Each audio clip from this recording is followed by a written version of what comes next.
सर्वप्रथम माननीय मोदीजींच्या नेतृत्वाखाली देशाच्या अर्थमंत्री निर्मलाजी सीतारामन यांनी सलग 9व्यांदा या देशाचा अर्थसंकल्प काल मांडला आणि आपण जर पाहिलं तर सर्वसमावेशक देशातील प्रत्येक राज्यांना समान न्याय देण्याचा एक प्रामाणिक प्रयत्न या अर्थसंकल्पामध्ये दिसून येतो। नवभारताच्या आकांक्षांना ऊर्जा देणारा, देशाच्या युवा शक्तीला चालना देणारा, 140 कोटी देशवासियांच्या साक्षीनं माननीय प्रधानमंत्री मोदीजींनी जो 2047चा विकसित भारताचा संकल्प केला आहे, त्या संकल्पपूर्तीच्या दिशेनं पाऊल टाकलेला आणि सर्व घटकांना न्याय देणारा असा हा अर्थसंकल्प आहे असे मी म्हणेन। आज आपली अर्थव्यवस्था ही जागतिक पातळीवर पाहिली ती 4थ्या स्थानावरती आहे। त्या अर्थव्यवस्थेला 3ऱ्या मोठ्या अर्थव्यवस्थेकडे वेगवान वाटचालीसाठी पूरक ठरणारा आणि 60% विकास दर घेऊन सर्वाधिक विकासाने वेगाने विकसित होणारी अर्थव्यवस्थेला एक बळ देणारा असा हा अर्थसंकल्प म्हणावा लागेल। आपण जर पाहिलं तर कृषी असेल, शिक्षण असेल, आरोग्य आहे, पायाभूत सुविधा असतील, संरक्षण आहे, टेक्नॉलॉजी आहे, सहकार, पर्यटन, MSME अशा सर्वच महत्त्वाच्या क्षेत्रांना या अर्थसंकल्पाच्या माध्यमातून चालना देणारा हा 50 लाख कोटीचा अर्थसंकल्प माननीय अर्थमंत्र्यांनी काल सादर केला। आपण जर पाहिलं तर पायाभूत सुविधा या देशामध्ये निर्माण करण्यासाठी जवळपास 12 लाख कोटींपेक्षा अधिकची तरतूद केलेली आपल्याला दिसती आहे। 10 वर्षापूर्वी जर आपण 11 वर्षापूर्वी जर आपण काँग्रेसच्या काळातील सर्व अर्थसंकल्प पाहिले असतील तर 1 लाख कोटीपेक्षा कधीही जास्त तरतूद या देशातील पायाभूत सुविधांना केलेली दिसली नाही आणि आज आपण जर पाहिलं तर ती तरतूद 12 लाख कोटीच्या घरात आहे। मग या देशातील दळणवळण असेल, हवाई सेवा असेल, लोहमार्ग असतील, रेल्वे सेवा, महामार्गांचं जाळं अधिक प्रमाणात वाढवण्याचा विषय, अशा ह्या सगळ्या पायाभूत सुविधांसाठी आज 12 लाख कोटीची भरीव तरतूद केलेली आपल्याला पाहायला मिळते। या देशाच्या संरक्षणाला कायमच प्राधान्य माननीय मोदीजींनी दिलं आणि म्हणून आपण पाहू शकतो की संरक्षण विभागासाठी 5.5 लाख कोटीची तरतूद या अंदाजपत्रकामध्ये, अर्थसंकल्पामध्ये केलेली आहे। आपला देश हा कृषीप्रधान देश आहे आणि म्हणून या देशातील शेतकऱ्याला समृद्ध करणं, या देशातल्या ग्रामीण अर्थव्यवस्थेला ताकद देण्याचं काम या अर्थसंकल्पामध्ये केलेलं दिसून येतं आणि म्हणून आपल्याला जर दिसून आलं असेल, बघा याच्यामध्ये कृषी असेल, विकास असेल, ग्रामविकास असेल, सहकार असेल, या सर्व विभागाला आपण जर पाहिलं की जे थेट शेतकऱ्यांशी संबंधित या खात्याच्या माध्यमातून काम चालतं।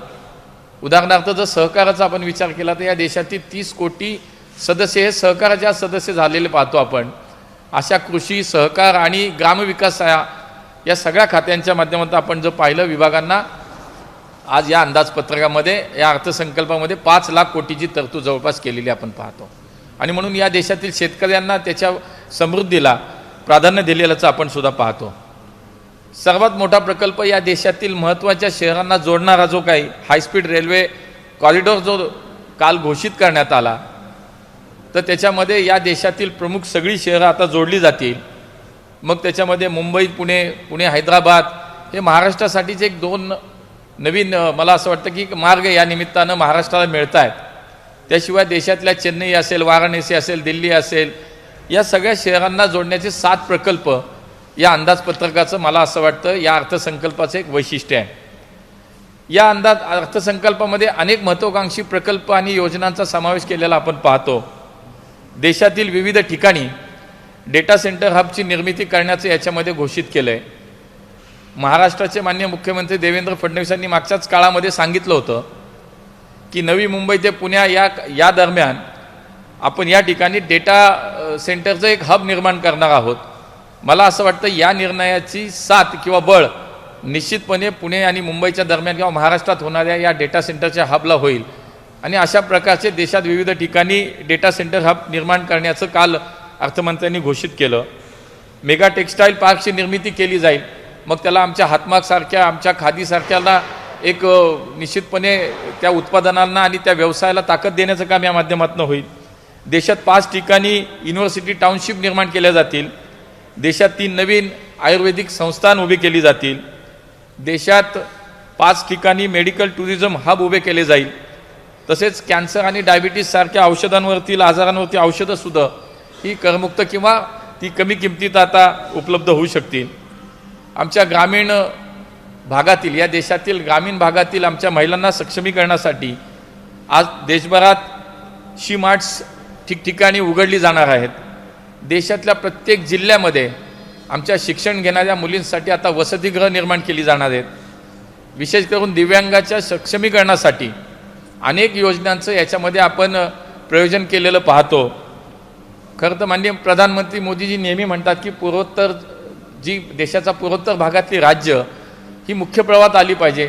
तिथे विकास हा योग्य वेळी पोचला नाही, त्यामुळे आज ती आपल्या मुख्य प्रवाहात. त्यामुळे मागच्या 10 वर्षात जाणीवपूर्वक या पूर्वोत्तर राज्यांच्या विकासासाठी माननीय मोदीजींनी कायमच प्राधान्य दिलं. आजच्या या अर्थसंकल्पामध्ये खरं तर या पूर्वोत्तर राज्यांच्या विकासासाठी विशेष पॅकेज केलेले आपण पाहतोय. देशातील शहरी विकासाला खूप महत्त्वाचं याच्यामध्ये स्थान दिलं आहे. मग आपण जर पाहिलं Tier 2 Tier 3 सारख्या या देशातील शहरांना विकासाच्या दृष्टीने याच्यामध्ये पॅकेज जाहीर झालेली आहेत. शहरातली मोठी शहरं जी आहेत त्यांच्यासाठी अमृत योजना पुढे कायम चालू राहणार आहे. अशा प्रकारचाही या देशातील शहरांचा विचार या अर्थसंकल्पामध्ये आपण केलेला दिसतो. मोदीजी नेहमी म्हणतात की सहकारातून समृद्धीकडे जाण्याचा मार्ग आणि आपल्याला त्यासाठी काम करायचं आहे आणि म्हणून या देशातील सहकारी संस्थांना सुद्धा आर्थिकदृष्ट्या सक्षम करण्यासाठी अनेक योजनांची याच्यामध्ये तरतूद केलेली आपण पाहतोय. सिव्हिल एव्हिएशन सेक्टरमध्ये सुद्धा आपण जर पाहिलं तर सीप्लेन सारख्या एका नवीन प्रयोग आपण सीप्लेनसाठी एक चांगली ताकद देण्याचा किंवा त्याला प्रोत्साहन देण्याचा सुद्धा प्रयत्न या अर्थसंकल्पामध्ये आपण केलेला दिसून येतो.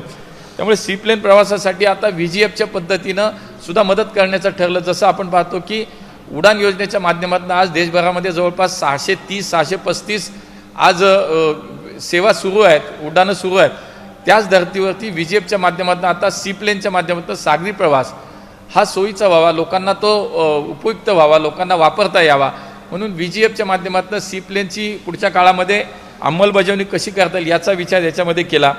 देशामध्ये आपल्या स्वदेशी विमान निर्मितीला चालना देण्याचं आत्मनिर्भर भारत म्हणतो आपण, पण देशामध्ये म्हणून त्या धर्तीवरती या देशातील विमानांना विमान निर्मितीच्या व्यवसायाला किंवा उद्योगाला चालना देण्यासाठी आता याच्यासाठी आयात करण्यात येणाऱ्या जे काही यंत्रसामुग्री असेल, जे साहित्य असेल, हे आता टॅक्समध्ये त्याच्यामध्ये त्यालाही देशामध्ये आता सवलत आपल्या देशामध्ये आयात करण्यासाठीची सवलत देण्यात आली.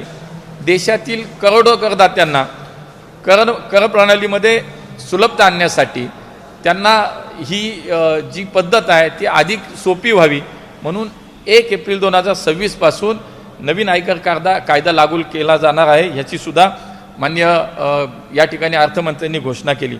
आणि म्हणून मला असं वाटतं की या सगळ्या याच्यामध्ये देशातील सर्वसामान्य माणसाचा विचार केला आहे. ते देशाला जागतिक स्तरावरती आता 3ऱ्या अर्थव्यवस्थेत आणण्यासाठी म्हणून असा हा सर्वसमावेशक अशा पद्धतीनं जो काही अर्थसंकल्प मांडला, मला असं वाटतं की हे सगळं जर आपण पाहिलं तर या देशातल्या प्रत्येक नागरिकाला दिलासा देणारा आणि त्याच्यासाठी एक निश्चितपणे एक आनंद आणि समाधान देणारा हा अर्थसंकल्प असं मी म्हणेन. महाराष्ट्राला काय मिळालं अशा प्रकारची टीका विरोधक करतायत. मला असं वाटतं की त्याच्यामध्ये तथ्य नाही, कारण शेवटी दरवेळेस हे त्यांचं ठरलेलं ते करणारच आहे. म्हणून मला काही महाराष्ट्रासाठी जी काही तरतूद या ठिकाणी केलेली दिसतीये, मला असं वाटतं त्याचा उल्लेख निश्चितपणे मी केला पाहिजे. आज टॅक्स डिव्होल्युशनमुळे केंद्र सरकारकडून महाराष्ट्र सरकारला जे काही 98,306 कोटी रुपये आता केंद्र सरकारकडनं मिळणार आहेत, मागच्या वर्षीच्या अंदाजे मागच्या वर्षी जे काही आपल्याला याच्यातनं पैसे मिळाले त्याच्यापेक्षा 15,000 ते 20,000 कोटी आपल्याला जास्त मिळणार आहेत. म्हणून मला असं वाटतं की एक मोठी भरीव तरतूद याच्यामध्ये आपल्याला केलेली दिसते. महाराष्ट्रातील रेल्वे प्रकल्पांसाठी याच्यामध्ये 23,778 कोटी रुपयांची तरतूद या अर्थसंकल्पामध्ये केलेली आपण पाहतोय. मी आत्ता जो उल्लेख केला की मुंबई पुणे आणि पुणे हैदराबाद या हायस्पीड कॉरिडॉरसाठी सुद्धा आपण जर पाहिलं तर प्राथमिक टप्प्यात 5,000 कोटी रुपयाची तरतूद याच्यामध्ये दिसतीये. महाराष्ट्रातल्या 132 रेल्वे स्थानकांचा पुनर्विकास अमृत भारत स्थानक योजनेच्या अंतर्गत या ठिकाणी केला जाणार आहे. मुंबई लोकलच्या विस्तारासाठी या आणि आधुनिकीकरणासाठी जवळजवळ 1,200 कोटी रुपयाची तरतूद या अर्थसंकल्पामध्ये आपल्याला दिसते. तसेच पुण्याची मेट्रो, मुंबईच्या मेट्रोसाठी सुद्धा या ठिकाणी भरीव तरतूद केलेली आपल्याला पाहायला मिळते. महाराष्ट्रातील नवीन राष्ट्रीय महामार्ग आणि रस्ते दुरुस्तीसाठी आपण 15,000 कोटीची तरतूद या अर्थसंकल्पामध्ये केलेली पाहतोय. कोकण कनेक्टिव्हिटीसाठी सागरी महामार्गाच्या कामाला देण्यासाठी सुद्धा एक विशेष तरतूद आपण याच्यामध्ये पाहतोय. पुण्यातील इलेक्ट्रॉनिक्स आणि सेमी कंडक्टर क्लस्टरसाठी 8,000 कोटी रुपयांची विशेष तरतूद या अर्थसंकल्पामध्ये आपण पाहतोय. पालघरमधील या महत्त्वाकांक्षी बंदराच्या कामासाठी आणि कनेक्टिव्हिटीसाठी 2,500 कोटी रुपयांची तरतूद अर्थसंकल्पामध्ये केली आहे. ग्रोथ हबच्या माध्यमातून 5 वर्षात 5,000 कोटीची गुंतवणूक केली जाणार आहे आणि म्हणून महाराष्ट्रातल्या या प्रमुख शहरांना सुद्धा या माध्यमातून आपल्याला निश्चित मदत होईल. कोकणातील शेतकऱ्यांसाठी काजू आणि नारळ प्रक्रिया उद्योगांना चालना देण्यासाठी 500 रुपयाचं विशेष पॅकेज याच्यामध्ये दिसून येतं. महाराष्ट्रातील एकूणच या सगळ्या ह्याच्यामध्ये आपण पाहतो देशभरातल्या नारळ उद्योगाला चालना देण्यासाठी म्हणून जे काही केलं त्याच्यामध्ये आपल्याही राज्यातील कोकणातील शेतकऱ्यांना त्याचा निश्चितपणे फायदा होणार आहे. महाराष्ट्रातील अपूर्ण सिंचन प्रकल्प पूर्ण करण्यासाठी प्रधानमंत्री कृषी योजनेच्या अंतर्गत सुद्धा आपल्याला एक भरीव तरतूद याच्यामध्ये पाहायला मिळते. आणि आपण जर पाहिलं तर हे सगळं पाहत असताना महाराष्ट्रासाठी काहीच नाही अशी ओरड करणाऱ्यांना मला सांगायचं की या अंदाजपत्रकामधला एक सखोल आणि विस्तृत अभ्यास आपण केला पाहिजे. महाराष्ट्रामध्ये 3 नवीन सरकारी महाविद्यालय आणि रुग्णालय उभारण्यासाठीचा निधीची तरतूद याच्यामध्ये दिसते. महाराष्ट्रातील सर्व 36 जिल्ह्यात भव्य सरकारी वसतिगृह उभारण्यासाठी जवळजवळ 1,000 कोटी रुपयाची तरतूद याच्यामध्ये दिसते. आणि म्हणून मला असं वाटतं की मी सर्वसमावेशक याच्यासाठीच म्हणतो की देशातल्या प्रत्येक राज्याचा याच्यामध्ये विचार केला गेला, समाजातल्या प्रत्येक घटकाचा विचार केला गेला. सर्वसामान्य माणसाचं आयुष्य सुखकर कसं होईल, ते आनंदाचं कसं होईल, ते समाधानाचं कसं होईल यासाठीचा विचार याच्यामध्ये केला. तिथपासून हा देश हा 2047चा विकसित भारताच्या संकल्पपूर्तीकडे कसा वेगानं वाटचाल करील असा विचार मला असं वाटतं माननीय मोदीजींच्या नेतृत्वातील या सरकारनं देशाच्या अर्थमंत्री माननीय निर्मला सीतारामनजी यांनी मांडलेल्या अंदाजपत्रकामध्ये अर्थसंकल्पामध्ये आपल्याला हा प्रयत्न दिसून येतो. आणि म्हणून मला देशातल्या जनतेच्या वतीनं विशेष करून महाराष्ट्राच्या जनतेच्या वतीनं सुद्धा मी खरं तर माननीय प्रधानमंत्रीजी माननीय अर्थमंत्रीजी यांना मनापासून धन्यवाद दे. महाराष्ट्रामध्ये काही नवीन एअरपोर्ट तयार केले जाणार आहेत का, काही फेऱ्या वाढणार आहेत का, जे टू टायर्स आहेत त्यांना टार्गेट केलं जाणार आहे का? निश्चितपणे ते तर काम तसं चालू आहे. बघा आजही देशामध्ये सर्वाधिक विमानतळं जर आपण पाहिली तर जी ऑपरेशनमध्ये आहेत ती महाराष्ट्रामध्ये आहेत.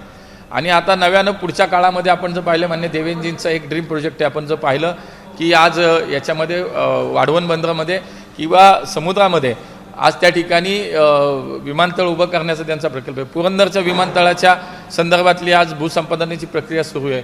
पुणे विमानतळाचं विस्तारीकरण पुढच्या काळामध्ये होतं आहे.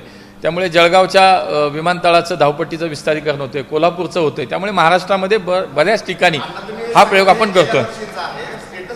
नाही चालू आहे काम, आत्ता काम चालू आहे. भविष्यामध्ये जी आपल्याला मागणी आहे त्या पद्धतीनं काय शेवटी नवीन विमानतळ करायचं असेल देशामध्ये कुठेही तर ते राज्य सरकारनेच भूसंपादन करून त्या ठिकाणी तो निर्णय केला पाहिजे.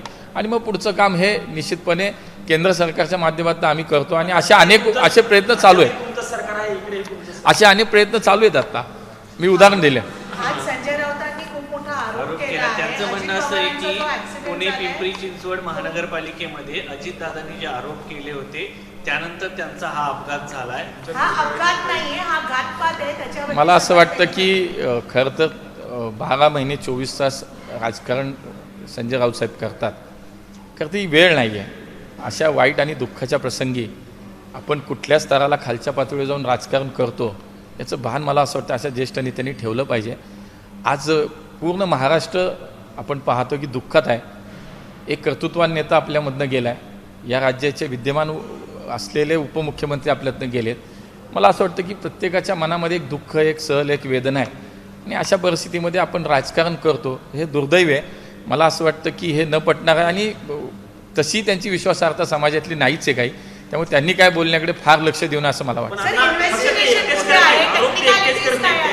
अजित पवारांच्या पक्षाचे आमदार अमोल मिटकरी यांनीही काही प्रश्न उपस्थित केले, ते थेटपणे म्हणतात. मला असं वाटतं की याच्यामध्ये ज्यांच्या कोणाच्या मनामध्ये शंका आहे, ठीक आहे, ते त्यांची भावना म्हणून व्यक्त होत असतील, पण या सगळ्या प्रकरणामध्ये आपण जर पाहिलं असेल की तात्काळ या राज्याच्या मुख्यमंत्र्यांनी केंद्र सरकारकडे या सगळ्या घटनेची चौकशी करण्यासाठीचं पत्र दिलं, मागणी केली आणि त्यानंतर लगेचच DGCI असेल, AIBच्या आमची पथकं त्या ठिकाणी पोचली.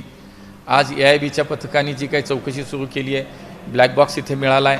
आता ब्लॅक बॉक्स मिळाल्यानंतर सगळं सत्यही समोर येईल आणि म्हणून जी प्राथमिक ज्या तात्काळ जी त्या ठिकाणी एक प्रक्रिया करायला हवी होती ती सगळी प्रक्रिया झाली आहे आणि मला असं वाटतं की त्याची चौकशी चालू आहे, त्याचा अहवालही येईल आणि मला असं वाटतं या सगळ्याला त्याच्यावरती उत्तर मिळेल. संजय राऊत असं म्हणणं आहे की 6 पॅसेंजर होते पण 5च लोकांची बॉडी मिळालेली आहे. एव्हिएशन काय माहिती होती? 5च. नाही, मी तुम्हाला तेच सांगतो आता की शेवटी आता तिथे AIBची टीम पोचल्यानंतर सविस्तर सगळी माहिती गोळा करतायत. ब्लॅक बॉक्सच्या माध्यमातून सुद्धा सगळ्या गोष्टी समोर येणार आहेत. त्यामुळे एकदा ती चौकशी झाली की आपल्याला स्पष्टपणे त्याचा अहवाल आल्यानंतर याचा आपण कुठल्याही निष्कर्षाबद्दल आत्ता प्राथमिक नाही 2-3 प्रश्न तुम्ही विचारले म्हणून मी त्याच्यावर सांगितलं की कसा झाला, त्याच्यामागचं नेमकं कारण काय, प्रवासी किती होते, ते सगळं त्याच्यातनं निष्पन्न होईल. तेच मी तुम्हाला सांगतो, त्याच्यातनं ते सगळं निष्पन्न होईल. आत्ता मी तुम्हाला सांगतो की याच्यामध्ये नाही असं नाही, त्याच्यामध्ये तुम्हाला आता मी सांगतो की थेट AI मिनिस्ट्री याचा कुठलाही त्या विमानतळाशी तसा थेट संबंध नव्हता. एक एव्हिएशन क्लब ते चालवत होतं. गेले 10-15 वर्ष ही स्ट्रीप वापरात होती.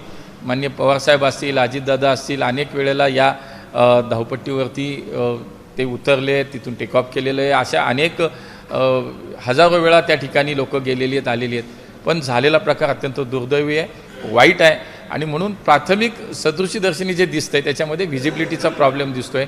त्याच्यानंतर मला असं वाटतं की जे दिसतंय की व्हिजिबिलिटीमुळे आज पायलटचा कदाचित त्याच्यामध्ये त्याला धावपट्टी लगेच दिसली नसावी हाही विषय असू शकतो. पण हे जर तर नको, जी चौकशी आहे ती पूर्णपणे निष्पक्षपणे होती आहे आणि माननीय मुख्यमंत्र्यांनी ह्या संदर्भाची मागणी केली. CIDची चौकशी राज्य सरकार म्हणून त्याच्यामध्ये त्यांनी लावलेली आहे आणि म्हणून थोडा वेळ आपण घेतला पाहिजे आणि याचं सगळं सत्य आपल्या समोर येईल. अण्णा, ज्या पद्धतीचा हा एअरपोर्ट आहे, देशामध्ये अनेक लोक विमानाच्या प्रवासाबद्दल शंका उपस्थित करत आहेत, खास करून तांत्रिक. नाही, ते मुळात तो एअरपोर्ट नाही, मुळामध्ये तो एक एव्हिएशन क्लब आहे आणि त्याच्यासाठी एव्हिएशन क्लबसाठी वापरण्यात येणारी ती एक स्ट्रीप आहे आणि त्याच्यामध्ये चार्टर्स तिथे फक्त आत्तापर्यंत उतरत होते. त्यामुळे मला असं वाटतं की भविष्यामध्ये देशात याची तर नक्की सगळ्यांनी काळजी आपण घेतली पाहिजे आणि म्हणून मला असं वाटतं की जे झालं ते दुर्दैवी आहे, वाईट आहे. याच्यातनं निश्चितपणे आपण सगळ्यांनी प्रश्न उपस्थित केला, त्यानंतर शरद पवार यांनी त्याच्यावर स्पष्टीकरण. मला असं वाटतं की हे खरं तर माननीय संजय राऊत साहेबांनी ऐकलं पाहिजे की खरं तर ज्या वेळेला ममता बॅनर्जी सारख्यांनी इतक्या खालच्या स्तरावरती जाऊन त्यांनीसुद्धा आरोप केले आणि पवारसाहेबांनी त्याचं स्पष्टपणे उत्तर दिलं की याच्यामध्ये काही वाटत नाही, हा अपघातच दिसतोय. मला असं वाटतं असं म्हटल्यानंतर संजय राऊत साहेबांनी शरद पवार साहेबांची सुद्धा या विषयावरती असं बोलण्याच्या आधी विचार करायला रिलेट केला आहे. मला वाटतं सगळं समोर येईल. आता हे काही दिवस हे चालणार आहे, ज्याला राजकारण करायचं आहे, ज्याला राजकीय पोळी भाजून घ्यायची तो त्या पद्धतीनं त्या. पण मला असं वाटतं की वेळ नाही, एक इतका मोठा नेता आपल्यातनं जातो, ही सगळ्यात मोठी दुःखाची घटना आहे. असं असताना या पद्धतीनं कोणी वागणं बोलणं मला असं वाटतं की खरं त्या महाराष्ट्राच्या संस्कृतीला शोभणारं नाही अजिबात. सर, एक प्रश्न असा आहे की हा जो एअरपोर्ट होता, जर याच्यात बेसिक ज्या त्या लाईट्स असतात ते नाहीये किंवा ते जे साईडला जो एक नाही, मी तुम्हाला तेच सांगितलं की ही फक्त एका एव्हिएशन क्लबची जिथे काही ट्रेनिंग स्कूल आहे, जी इन्स्टिट्यूट आहे त्याची ती एक स्ट्रीप होती आणि इथे गेल्या 10-15 वर्ष ही वापरात होती. असं नाही की तिथं पहिल्यांदा दादा गेलेत किंवा ते लँड झाले. इथून मागं गेले 10-15 वर्ष ती वापरात होती. पण म्हणूनच आता त्याच्यामध्ये निश्चितपणे का झालं, कशामुळं झालं ते सगळं आपल्याला चौकशीच्या अंती समोर येईल. देशभरातील धन्यवाद. जे एव्हिएशन क्लब आहेत ज्या ठिकाणी अशा पद्धतीने खाजगी पद्धतीने चालतात त्याच्यावरती विमान वाहतूक मंत्रालय लक्ष देणार का, त्याचं काही ऑडिट करणार का? नाही, निश्चितपणे DGCAच्या माध्यमातून याच्यावरती कंट्रोल किंवा याच्यावरती एक अंकुश, तिथली व्यवस्था, तिथली सिस्टीम हे निश्चितपणे अपडेट आहे नाही याच्यावरती निश्चित पुढच्या काळामध्ये मला असं वाटतं हे लक्ष द्यायला अण्णा ABP माझा, उघडा डोळे बघा नीट.